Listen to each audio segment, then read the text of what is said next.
జరిగిందేదో జరిగింది, ఇక రిపేర్ కోసం అవి అన్నీ తెలిసే జరిగాయట. జగన్మోహన్ రెడ్డి అలా ముందుకి.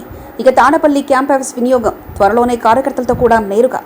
వైసీపీ పార్టీ ఎన్నిక రిజల్ట్ తేదీ వరకు చాలా గంభీరంగా ఉంది. కనీసం 120-130 సీట్లు గెలుచుకుంటుందని అందరూ అనుకున్నారు. వైసీపీ అధినేత జగన్ భారతీయ చరిత్రలో అత్యుత్తమ సీఎంగా నిలిచిపోతారని, ఆయనలాగా ఎవరు పరిపాలన అందించలేని చాలామంది మాట్లాడారు. ఈసారి ఆయనకు విజయం అప్రయత్నంగానే వస్తుందని అందరూ అంచనా వేశారు. కానీ వారి అంచనాలు దారుణంగా ఫెయిల్ అయ్యాయి. వైసీపీ 11 సీట్లతో ఊహించని విధంగా ఓడిపోయింది. ఇక ఆ సమయం నుంచి వైసీపీ ఓడిపోవడానికి చాలానే కారణాలున్నాయంటూ యూట్యూబ్ ఛానల్స్, వెబ్సైట్లు చాలా కథనాలు వడ్డిస్తున్నాయి. వైసీపీ ఓడిపోవడానికి ఆయన పక్కన ఉన్న వాళ్ళే కారణమంటూ చాలామంది కామెంట్స్ కూడా చేస్తున్నారు. అయితే జగన్ ఏం చిన్న పిల్లోడు కాదు. వీళ్ళు చెప్పే మాటలు విని ఆయన పరిపాలన సాగించారు. ఆయనకు నచ్చిన నైజంలోనే నడుస్తారు. ఉదాహరణకు సూపర్ 6 ప్రజల్లోకి బాగా వెళ్ళిపోతుందని కింది స్థాయి వాళ్ళు చెప్తే జగన్ తేలిగ్గా కొట్టిపారేశాడట. ఆ సూపర్ 6 పథకాలు అమలు చేయాలంటే ఇన్ని నిధులు కావాలి, అది ఎలా సాధ్యమని జగనే కొన్ని లెక్కలు రాసుకొని ప్రజలకు వివరించారు. కానీ అంతకుమించి తాము సంక్షేమ పథకాలు అందిస్తున్నామని చెప్పలేదు. అయితే జనం మాత్రం ఎవరు ఎక్కువ నిధులు ఇస్తారు అనేది చూసుకొని ఓటు వేస్తారు. కానీ జగన్ మాత్రం తాను చెప్పింది ప్రజలు నమ్ముతారని విశ్వసించారు.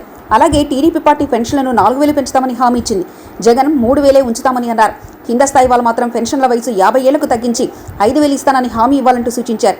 కానీ అది అసాధ్యమయ్యేది కాదు అని, అలా అబద్ధం చెప్పి అధికారంలోకి రావడం సరికాదని జగన్ కరాఖండిగా చెప్పేశారట. అందుకే అలాంటి హామీ చేయలేదు. చంద్రబాబు అలాంటి హామీ ఇచ్చినా నెరవేర్చరు. ఆ విషయం ప్రజలకు బాగా తెలుసు. అందుకే అతనికి ఓటు వేయకుండా తనకే ఓటు వేస్తారని జగన్ అనుకున్నారు.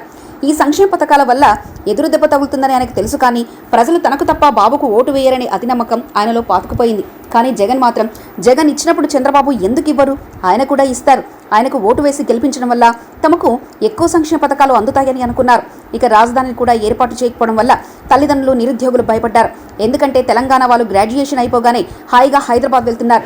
అక్కడ కావలసిన ఉద్యోగం ఏదో ఒకటి దొరుకుతుంది. కానీ ఏపీ ప్రజలకు అలా లేదు. వారు రాష్ట్రాన్ని వదిలి వేరే ప్రాంతాలకు వెళ్లాల్సిందే. జగన్ ఉంటే రాజధాని రాదు అని వాళ్ళు సంక్షేమ పథకాలు అందజేసినా సరే ఓటు వేయలేదు. తెలుగుదేశం పార్టీ అధినేత చంద్రబాబు నాయుడు ఈ నెల 12వ తేదీన ముఖ్యమంత్రిగా ప్రమాణ స్వీకారం చేయనున్నారు. 4వ ఆయన సీఎంగా బాధ్యతలు స్వీకరించనున్నారు. అయితే ఇందుకు 2 రోజుల ముందుగానే యాక్టివ్ అవ్వాలని జగన్ నిర్ణయం తీసుకున్నారు. ఈ ఎన్నికల్లో ఘోర పరాజయం చవిచూశారు. 151 స్థానాల నుంచి కేవలం 11 స్థానాలకు మాత్రమే పరిమితమయ్యారు. సంక్షేమ పథకాలు విరివిగా అమలు చేసిన కూటమి ముందు జగన్ నిలబడలేకపోయారు. అదే సమయంలో పడిపోయిన పార్టీకి తిరిగి పునర్జీవం తేవాలని జగన్ నిర్ణయం తీసుకున్నారు. ఎన్నికలకు 5 ఏళ్ల సమయం ఉన్నప్పటికీ ఇప్పటి నుంచే పనిని ప్రారంభించాలని నిర్ణయించుకున్నారు. ఓడిపోయామని కుంగిపోకుండా కార్యకర్తల్లో భరోసా నింపేందుకు ఆయన కీలక నిర్ణయం తీసుకున్నారు. వైసీపీ కేంద్ర కార్యాలయం ఈ నెల 10వ తేదీ నుంచి ప్రారంభించాలని నిర్ణయించారు. అంటే చంద్రబాబు ప్రమాణ స్వీకారం చేయడానికి 2 రోజుల ముందు పార్టీ కేంద్ర కార్యాలయంలో అందుబాటులో ఉంచాలని నేతలకు ఆదేశాలు జారీ చేశారు. అవసరమైతే జగన్ కూడా కార్యకర్తలతో సమావేశం అవ్వాలని నిర్ణయించుకున్నారు. తాను నివాసముంటున్న తాడేపల్లిలోనే పార్టీ కేంద్ర కార్యాలయం పనిని ప్రారంభించడానికి సిద్ధమవుతుంది.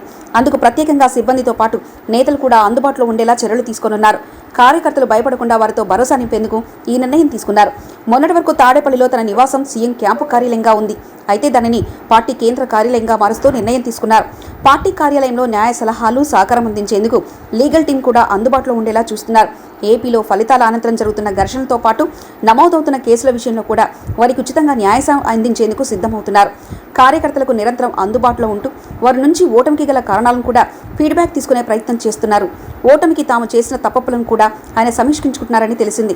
మొత్తం మీద 5వ తేదీ ఫలితాలు వస్తే 10వ తేదీన తిరిగి జగన్ యాక్టివ్ అవుతుండడం వైసీపీ వర్గాల్లో కొంత జోష్ నింపుతుంది. మరిన్ని కథనాల కోసం సబ్స్క్రైబ్ చేసుకోండి మీ అక్షర శిల్పం.